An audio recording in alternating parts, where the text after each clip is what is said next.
What is personal agency and why is it so important? In this video, we'll talk a little bit about the history of where this concept comes from, and we'll talk about why it's so important for both life and learning. Let's jump right in. We can trace this concept back to Enlightenment-era thinkers like John Locke.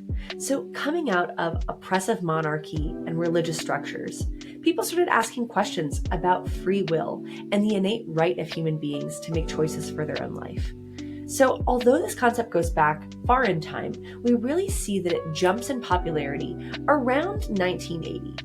And I think we can attribute that to one great scientist and thinker, Albert Bandura. So let's learn a little bit more about him and his theories. Albert Bandura sought to answer one really big question. What motivates human beings? Why do we do what we do? At the time, the leading theory was called behaviorism. You might remember this idea about, mice with cheese and electric shocks. So behaviorists basically thought that all human decisions came down to the idea of punishment and reward. We are either working towards getting reward or working to avoid punishment. However, Bandura decided to challenge this with a series of experiments. So it all really got started with a very creepy little doll named Bobo. So in the Bobo doll experiments, Bandura took children, put them in a room with a Bobo doll. It's like this big blow-up doll. And he just had them interact with the doll. After a few minutes of this, he pulled the kids out of the room and had them observe an adult play with the Bobo doll. And this adult came in and started attacking the Bobo doll and hitting it with hammers and knives and kicking it across the room. And at the end of 10 minutes of watching this, the experimenters came into the room, shook the adult's hand and said, good job, you did a really good job at this. And all the while, the kids were just watching. So those same kids were then put back into the room with the Bobo doll. And wouldn't you know it, they didn't receive a reward, they didn't receive a punishment, but their behavior towards the Bobo doll changed.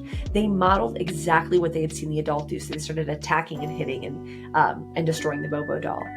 So from this, Bandura started to realize that it's not just punishment and reward that influences our behavior. These experiments really led to the birth of an entire new field, social cognitive theory.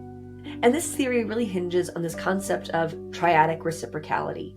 It's a big word, but what it means that it's not just those punishments and rewards that are influencing our behaviors. It's also these other factors that come into play. So first, our personal factors. What has been our lived experience? What is our natural personality and how we engage with the world? The other is environmental factors. So how does the place that we grew up in, the things that we were taught and experienced and believed as we grew up, how do those influence our motivation? So let's take a look at this in an everyday life example. So say, for example, there was a new leadership job in your company and you had the opportunity to apply or not. What would influence your decision of whether or not you apply? So Bandura would say that it's not just if you're going to get a higher salary or not. Otherwise, all of us would apply for the leadership position, right? It's those other factors that come into play as well.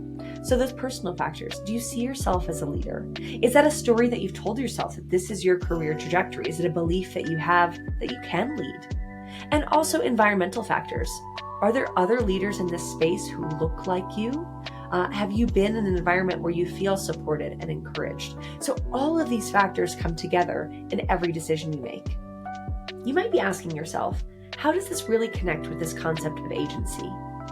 And here's where it gets interesting. Because you might see this triadic reciprocality and think to yourself, well, if I've had bad life experiences or have weird beliefs, then I'm kind of stuck. But what Bandura found was that we as humans have a lot of control over these factors. And this is one of my favorite quotes from Bandura. And it really captures this idea that we are not just products of our life. We're not doomed just to repeat the same patterns and be stuck with where we are. We have absolute choice, and we can influence those factors to become authors and creators of our own life circumstances. And that's really what it means to have agency, the capacity to make a difference. And I just love that when you think about your life, your capacity to make a difference in any situation is your agency. I think this is such a cool concept because that means we can always learn something new or go somewhere new or change our beliefs or our mindsets or our habits. And in doing so, we can increase our own capacity to make a difference. We can increase our own agency. This comes to this idea that life doesn't have to be a particular way. Just because your past experiences lead you to believe something, it doesn't mean you're stuck there. You have the ultimate choice. And that at the end of the day, you are an author of your life circumstances. So if something's not working for you, you can increase your capacity. You can make changes to make your life better, to make the world a better place. Ultimately, I think that this concept of agency directly connects to what it means to be a human being. That we don't all currently have the same level of agency. You might have had experiences that were wonderful or terrible, that have shaped who you are and what you believe. But you're not stuck. Your life doesn't have to be that certain way. You have the choice over what your future looks like going forward. What I love about Bandura's research is that he focuses on this idea of intentionally nurturing our own sense of agency, how we can grow and develop our capacity to make a difference in our lives. So if you're interested in learning more about that, I'll have future videos about how we grow our sense of agency. So like this video, hit the subscribe button. I'll see you again next week, and happy inquiring.